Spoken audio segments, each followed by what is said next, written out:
Good evening, everyone. We welcome you all to OrthoTV Original Webinar series. Today we have my very good friend with me, Dr. Amyn Rajani. We studied together post-graduation in Sion Hospital. He is attached to Breach Candy Hospital, Leelavati Hospital and Saifi Hospital in Mumbai.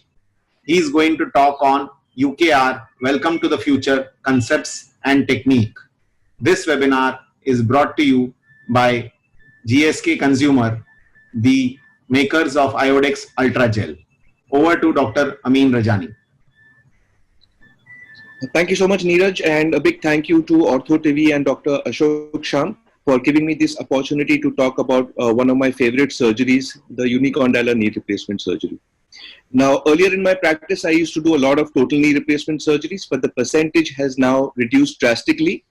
I personally feel that 70% of the osteoarthritis that we see in our daily practice may require unicondylar knee replacement, and only 30% which are tri-compartmental osteoarthritis, they require a total knee replacement surgery.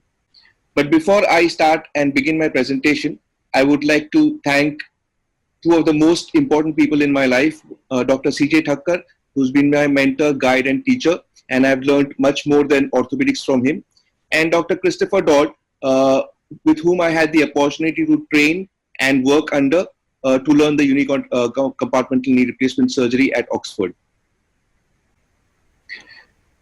So why a unicondylar knee replacement?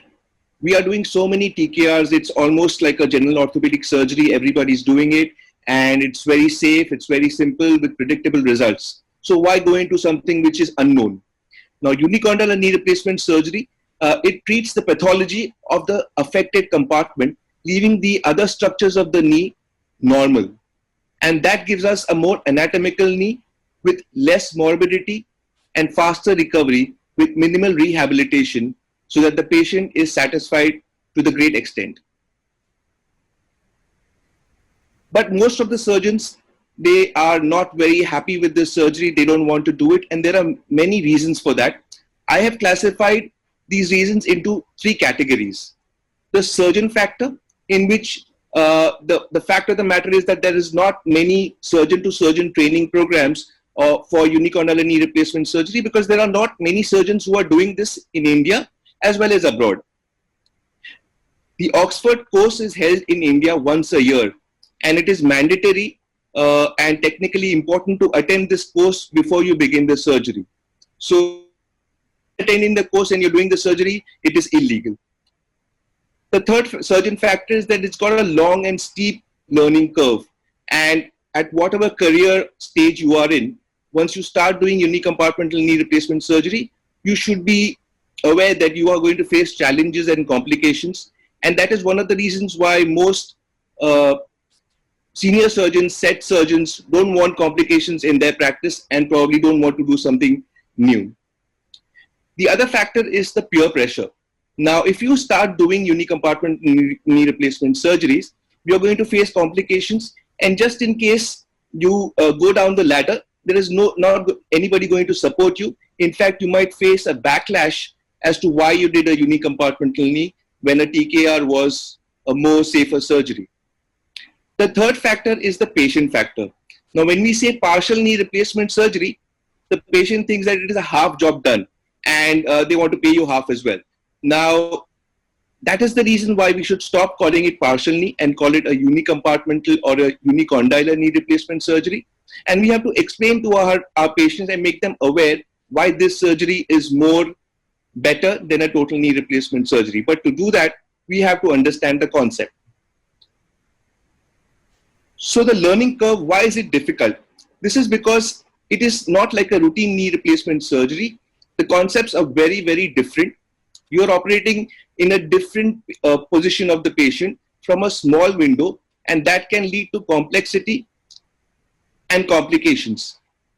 And as I also said, at whatever stage the career of the surgeon is in, he should be ready to face the complication if he has to go through this learning curve. There are two types of UKR.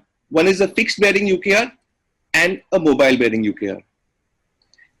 The fixed bearing UKR has recently come in the last 5 years to 6 years, but the mobile bearing has been there since about 30 years, and with a newer instrumentation, newer generation implants, the long-term results are very, very good. I do a lot of mobile bearing, and that is what I'm going to be talking about to you in this presentation. So who is an ideal candidate for a unicompartmental knee? One who has an anterior medial osteoarthritis, one in which all the ligaments, especially the ACL, is intact, who has a normal lateral condyle, who has a varus of less than 15 degrees, which is correctable clinically and radiologically, and one who has less than 15 degrees of flexion deformity. So these are the criteria the patient has to fulfill before you can decide whether he's a good enough candidate for a partial knee replacement surgery. And most of the patients that we see in our daily practice, they fit this criteria. What are the contraindications? There is only one contraindication to doing a unicompartmental knee replacement surgery, is inflammatory arthritis. And it is very important and imperative that we investigate the patient for inflammatory arthritis before we decide to do a unicompartmental knee surgery in that patient. But there are a lot of contraindications, the myths of contraindications, where people say that you cannot do this unicompartmental knee surgery if the patient has a patellofemoral arthritis, or the patient is very old, or there is a high BMI, or patient is doing a lot of high activity work. According to the Oxford criteria and according to the Oxford group, they have clarified that none of these myths are contraindication to unicompartmental knee surgery. I myself have operated about 3 patients who are above 80 years of age, and you will see in the results, patellofemoral arthritis generally is not a detrimental to doing this surgery, and nor is BMI and high activity work. So once you decide that you want to do a partial knee replacement or a unicompartmental knee replacement surgery in a particular patient, we need to do a pre-operative workup, which includes a clinical evaluation and a radiological evaluation. Now, I'm going to be talking about the salient features which are required to evaluate a knee, whether it's fit for unicompartmental or not. Less than 15 degrees of varus, which you have to measure. Whether the varus is correctable or not, as I mentioned earlier. Whether there is anterior medial joint line tenderness, and whether the ACL is functional or not. Apart from these 4 criteria, it is important that we measure the patient's height as well when he comes to the OPD, and I'll talk about the reason for measuring height in the later slides. Pre-operative radiological assessment includes a standard weight-bearing X-ray, AP, which should show a bone-on-bone osteoarthritis and a normal lateral joint space. We all know how to take a standard AP X-ray. Just in case you are unsure radiologically that there is bone-on-bone osteoarthritis, which can happen sometimes, but you are clinically very confident that it is bone-on-bone, you can do a Rosenberg view, which is done in about 45 degrees of knee flexion with patient standing. It's a PA view with the beam angled at 10 degrees craniocaudal to the knee. This gives us a precise picture of the medial as well as the lateral compartment, along with the notch. So you can see the osteophytes. You can also see whether there is any kind of wear or tear in the lateral compartment clearly. A lateral X-ray is one of the most important X-rays in a unicompartmental knee. And the reason for that is that when you have a look at the lateral X-ray, make sure that you are looking at the posterior cartilage of the tibia. If the posterior cartilage is intact, then it is a classical anterior medial arthritis. If by chance the disease has progressed or the ACL is not functioning, the femur is going to subluxate posteriorly on the tibia, and you will see wear and tear in the posterior cartilage. This would be a no for a unicompartmental knee surgery. This means that the disease has progressed or the ACL is not functioning. So lateral X-ray is very important. And it is important to take a correct lateral X-ray. A shoot-through lateral X-ray would be ideal. A valgus stress test, it is done for documentation purpose, whether you can correct the varus deformity with a valgus stress. but it is generally not recommended. It becomes very difficult in day-to-day practice to get a valgus stress X-ray done, but you can do it in the initial days of your practice. Well, what I would recommend for people who are starting unicondylar knee replacement is to do an MRI. Now, you have to be very confident that you are selecting the right patient who has a normal lateral cartilage, the ACL is intact, there is no other internal injury.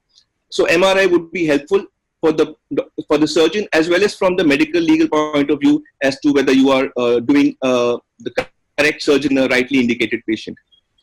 Arthroscopies were done, diagnostic arthroscopies were done earlier, but I don't see any role of diagnostic arthroscopy. Once you can do an MRI, it's really not required. So we're going to be talking about the salient features of technique of unicompartmental knee surgeries. Sizing, pre-operative sizing is very, very important. So it can be done by templating, but you know we have issues with magnifications, and sometimes the templating is incorrect. And that is why the height of the patient is important. Now, what the Oxford group has done is that it's made a standardized chart according to the height of the patient as to what would be the size of the implants. Now, for a standard Indian male, the femur size would be somewhere around medium, and the tibia side would be about B or C. And in a standard Indian woman, the femur side would be about extra small or small, and the tibia size would be AA or A. So once we know the height of the patient, we can pre-operatively judge as to what would be the size of the implants. Well, you can also judge the sizing of the implants intraoperatively. Now, there is a spoon which is available. So there is an extra small spoon, a small spoon, a medium spoon, a large spoon, 4 types of sizes available for the femur. What you need to do is you need to put this spoon right snugly into the medial femoral condyle and make sure that the spoon is stable, after which you have to check that there should be about 3 to 4 millimeters gap between the spoon and the surface of the medial femoral condyle, which shows the cartilage wear. So once you decide what spoon you're going to use, you know the size, it's small, medium, large, or extra small. For the tibial size, once you extract the biscuit after doing your tibial cut, you measure the tibial size with the opposite or the contralateral tibial base plate to confirm the size of the tibia base plate that you're going to be using. The patient position is again very different from a standard TKR. It is in a hanging position with a well-supported thigh support. Is placed in such a fashion that the lower part of the thigh and the leg is free, and one is able to bend the knee to about 120 degrees, which is required intraoperatively.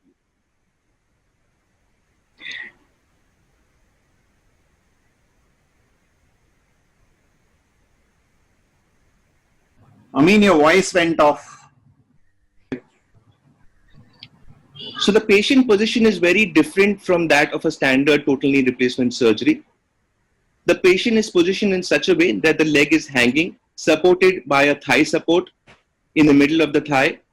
The lower part of the thigh and the leg is hanging and free, and one should be able to flex the knee to about 120 degrees, which is a requirement intraoperatively. This is a difficult position to operate in when you're a beginner, but it has its advantages. The advantage here is that you can get a gravity assisted tensioning, and then you will never go wrong in your flexion extension gaps. The disadvantage of this position, there are 2. The first and foremost one is that intraoperatively, if you feel that you want to convert your partial knee replacement into a total knee replacement, you will have a big problem changing the position of the patient and redraping once you've done an arthrotomy. But it can be done, it has been done in the past, and it still can be done very safely. The second disadvantage is that with this position, there is a good chance that the instruments and the implants can fall down on the ground, and then you are stuck. Now, I know you may not understand what I am saying, but once you start doing this surgery, this is a very, very common complications initially, that you drop the instruments, you drop the implant, you have one set, and then you're stuck till the dropped instrument or implant is autoclaved again. So there is a technique to avoid that, and I'm going to show you that in the next slide. The surgical team position is also very important. Now, the surgeon stands in the center or slightly medially with both his assistants on either side of the knee.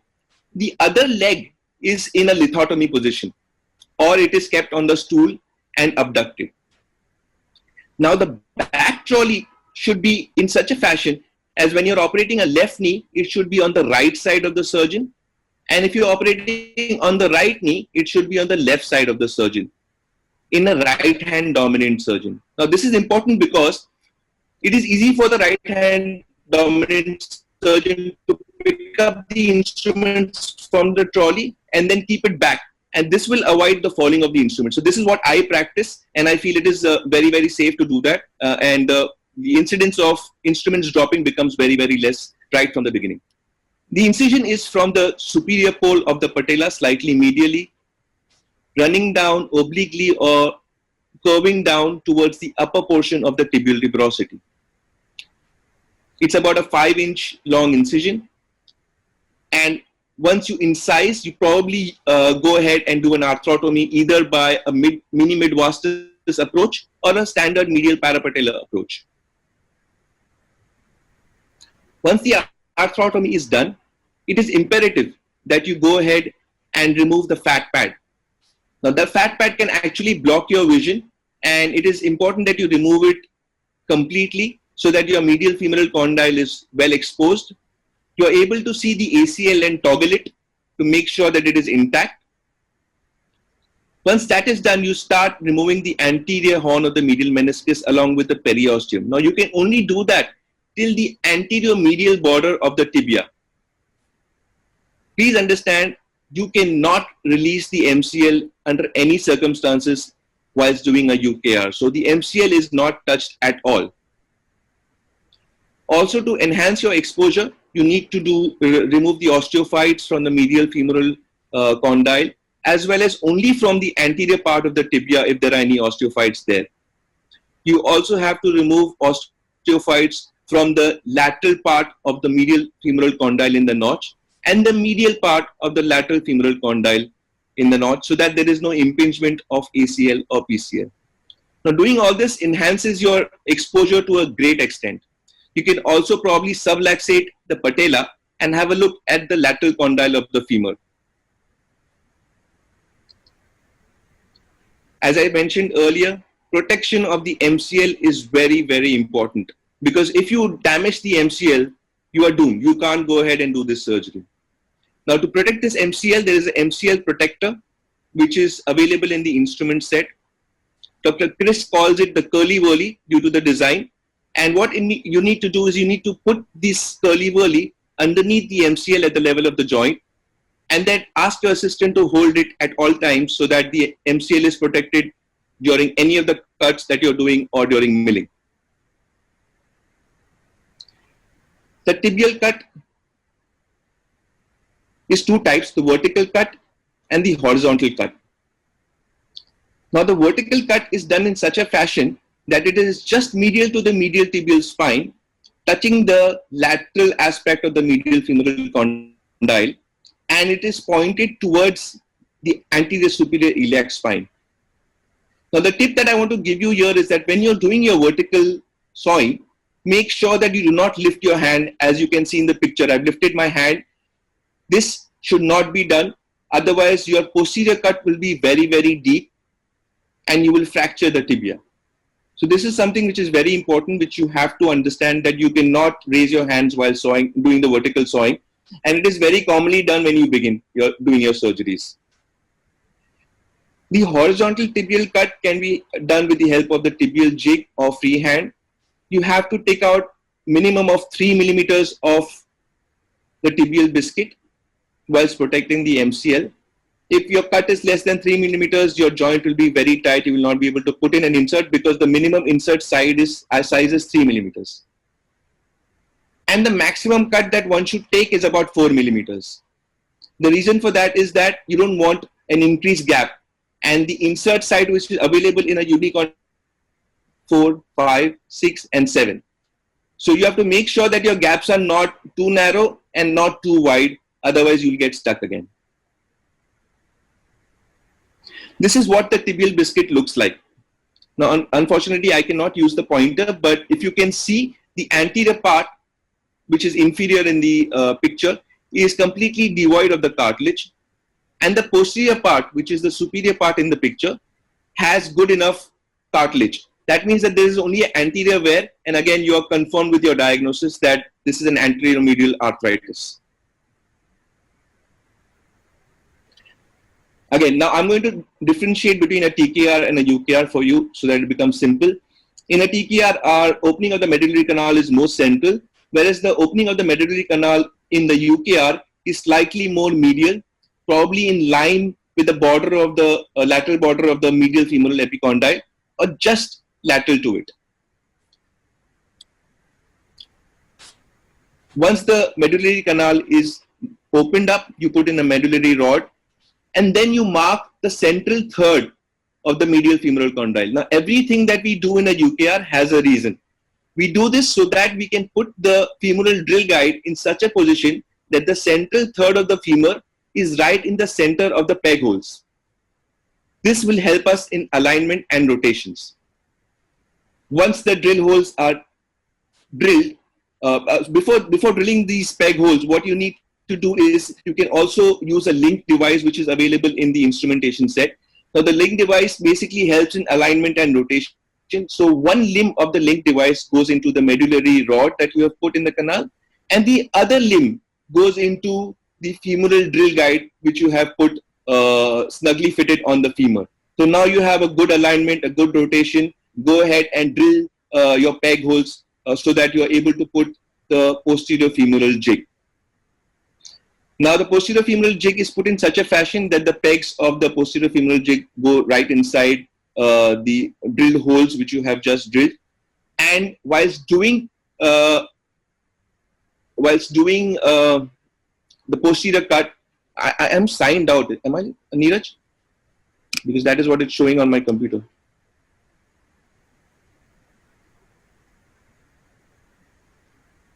Hello? Sign out you have been.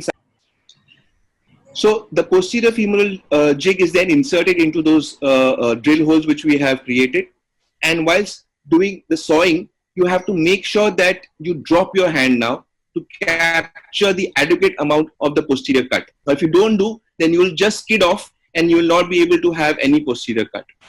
So these are important tips which you have to remember before you start doing this surgery. Now, unlike in TKR, in a UKR, we need to create a flexion gap first, and the extension gap is supposed to match the flexion gap and not vice versa, which you generally tend to do in a TKR. So once the flexion gap is created, you measure the flexion gap with the spacer given. Now you can see in this picture, it is about 4 millimeter size of the spacer. You then go ahead and do your distal milling. Now this distal milling is done with the help of spigots, which are of different lengths and hence different sizes. And you have to take that size which matches your flexion gap. So you would probably take a size 4. Now there is a little mathematical calculation in this, and I will explain to you that a little later, or probably once you start doing the surgery, I can probably show it to you live. What you need to do is put in the spigot and start milling it. And once it has the milling has an auto stop, and the required amount of distal femur is then milled. You go ahead then check the extension gap. Now this gap is checked in 20 degrees of flexion. Remember, when you're checking the flexion and extension gap, it is not supposed to be very, very tight like how it is in a TKR. You should be able to slide in the spacer and slide it out with 2 fingers, even for the flexion gap and even for the extension gap. That would be the right amount of space which is required in a UKR. You should not have a very tight spacer and not a very loose spacer. So you should be able to slide in the spacer, as I said, with 2 fingers and slide it out as well. Now, once you are sure about your flexion and extension gap, you put in the trial implants and then check the stability and the movements of the knee. Once you are satisfied, you go ahead and cement the components, the final components inside. Now, before you put the final, once you put the final components, the pressurization technique is very different in a UKR compared to a TKR. You pressurize in about 45 degrees of flexion, and not complete extension. The reason for that is that the implant is spherical in design. Now, if you are going to pressurize in complete extension, only the anterior aspect is going to get pressurized. And that is why, to have a standard pressurization all over, you need to flex it to 45 degrees and then pressurize the cement in this fashion. Once the cement is set, it is very imperative to remove all the excess cement, especially from the posterior aspect of the medial compartment and from the notch. If you don't do that, what will happen is that these cement particles will become loose bodies and then may dislocate the poly, giving you trouble later on. Now, there are many complications of any knee replacement, but for a UKR, there are 4 major complications which I'd like to discuss. The first is dislocation of poly. Now, everybody is scared of that. Now, this can happen for multiple reasons. The first reason is that there is instability. I mean, your poly was too loose to begin with, and it just dislocated. The second reason is that your poly was too tight, and that could also give rise to dislocation. The third reason for dislocation would be the loose body or the cement particles which I mentioned earlier. They can just dislocate the poly. And the fourth reason for that is that there is an injury to the MCL or the ACL during the procedure or after the procedure, and that can give rise to dislocation. The second complication is loosening, aseptic loosening. This can happen due to malalignment or malrotation or oversizing of the implant. The third dreaded complication is a medial condyle fracture. Now, this can happen if your posterior tibial cut is too deep, as I mentioned earlier during your vertical sawing. If the cut is too deep, you can have a fracture intraoperatively, or probably the patient is always at a risk of having a fracture post-operatively anytime. The fourth complication, which is rarely seen, is progression of the disease to the lateral compartment. Now, there are 2 reasons for that. The first reason would be that you've not selected the right patient and he had lateral compartmental osteoarthritis to begin with, which is generally rare. The second reason for progression of the disease to the lateral compartment is that you've given too much of valgus. You've overcorrected the varus. Now, that can load the lateral compartment, giving rise to progression of the disease to the lateral compartment. That is why we always tend to undercorrect the varus deformity and keep the knee in slight amount of varus and not overcorrect it to neutral or valgus. Let's talk about some of the results. This is a 2-stage UKR done in a 55-year-old female. As you can see on the AP X-rays, it's a medial compartmental osteoarthritis. The lateral joint space is absolutely normal. The lateral X-ray shows that the posterior tibial cartilage is intact, so the ACL is functioning and the disease has not progressed. This is the post-operative X-ray. Now, this was staged TKR, so the right side was done first and the left side later on. And this is the function of the patient. Now, she's a 55-year-old lady. It's about 3 months since both her knees were operated.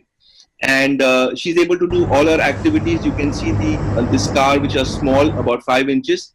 And she's able to do her normal activities, walk around, even sit down on the floor, even squat without any difficulty. This shows that the patients are very, very satisfied after the surgery. 80-year-old ex-soldier. This is the second case.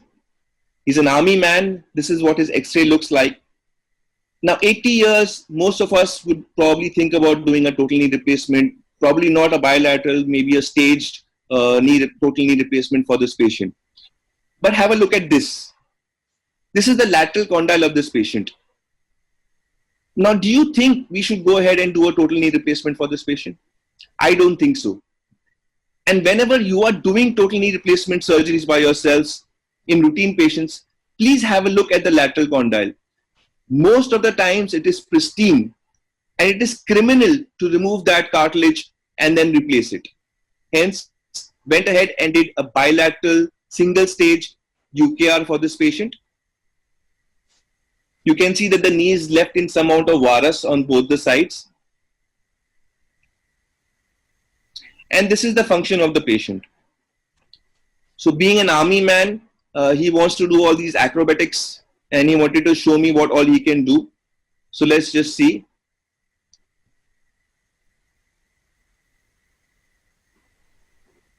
He started walking about 5 miles 2 months after surgery, and he's quite comfortable doing that.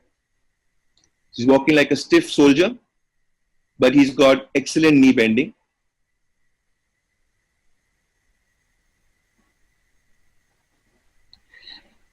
So let's look at windswept deformity. So we know what windswept is. It's a varus on one side and the valgus on the other side, as if the wind is just blown from one side of the knee. Now, if you have a look at this X-ray, what do you think we should do? It's a lateral compartmental osteoarthritis in the valgus knee, a medial compartmental osteoarthritis in the varus knee. The disease has not progressed too much. It is in single compartment. The ACL is intact. What I did was I did a total knee replacement on the valgus side and a partial knee replacement on the varus side, and the patient is absolutely comfortable. She actually, there was a comparison which was done, and she felt much better in the UKR initially for the first 3 or 4 months, and then she felt similar on both the sides. So there have been studies which show that long-term results of UKR equal that of total knee, but the morbidity is less, the patient recovery is much faster, and that really has a big advantage. And the other big advantage of doing a UKR is that you're saving bone, and you're not removing something which is normal. So I would definitely advocate doing a UKR in a unicompartmental, in a single compartment, medial compartment loss. Have a look at this X-ray. This is a standard medial compartmental osteoarthritis with intact ACL. I was very happy. This was one of my initial cases when I started about 5 years back, and I was very happy after the surgery. The patient was happy, walking the very next day, discharged, regular follow-up for 6 months. And then one day, she called me up and she couldn't walk, and this is what had happened. She had dislocated.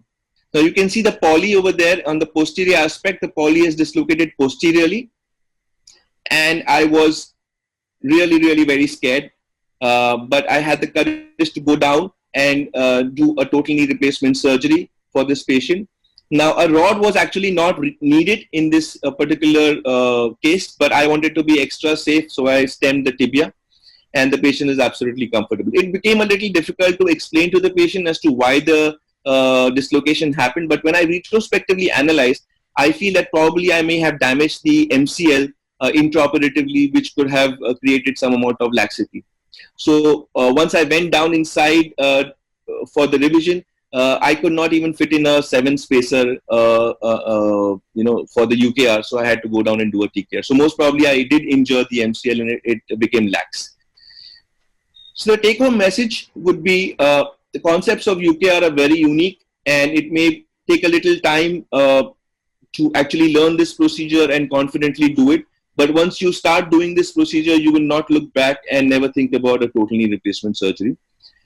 The criteria of the patient has to be fulfilled. If any one of the criteria is also not fulfilled, then it would not be a right candidate to go ahead and do a UKR.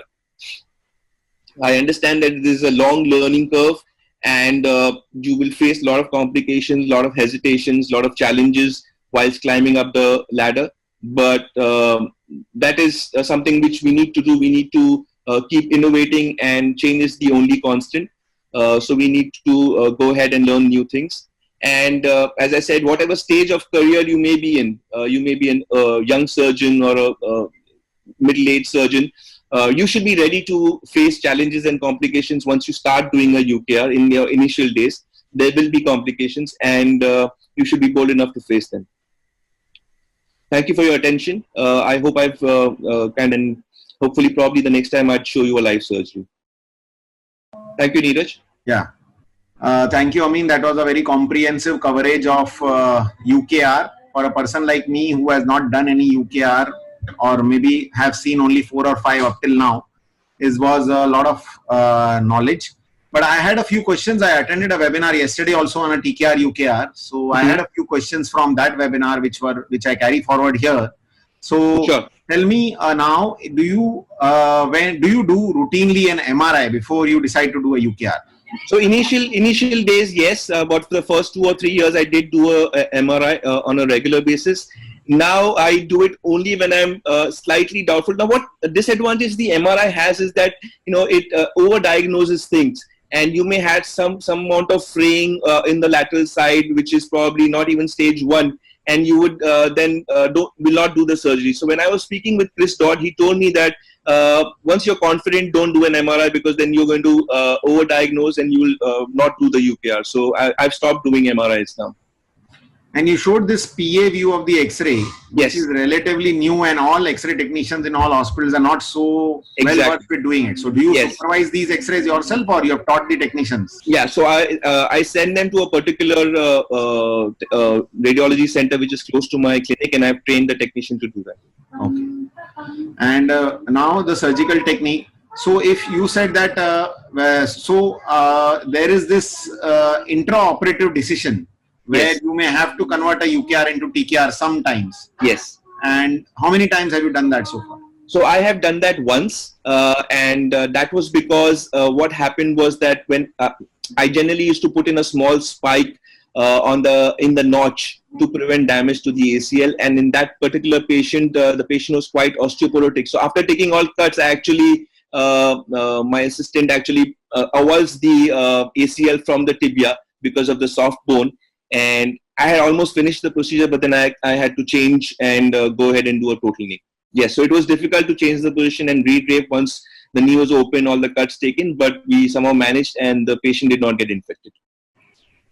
So that is good to know. So the decision making in UKR versus TKR is very important pre-operative. And do you counsel all your patients that intraoperative you may need a TKR, and do you always keep the TKR implant ready? Yes, I always keep the TKR implant ready, and I always tell the patient that there could be a possibility that I might change my decision once I'm inside, but that rarely happens, and I tell that to the patient that it rarely happens. Probably there's only 0.1% chance that I may have to convert it, because after so many years, I'm very sure as to what I'm doing and what kind of patients I'm selecting for UKR. Okay. And about the UKR revision rates, what does the literature say? Basically, what is the revision rates in the... So the revision rates, as per the literature and especially from the Oxford group, what it says is that the revision rate is equal to that of a total knee. So in fact, I had once seen a UKR done by a very senior surgeon who doesn't do that many UKRs, and it had a 15-year survival rate. So, I mean, I saw that patient 15 years after the UKR was done, and I was surprised because that surgeon actually doesn't do that many UKRs, so doesn't do UKRs at all. He probably did 1 or 2.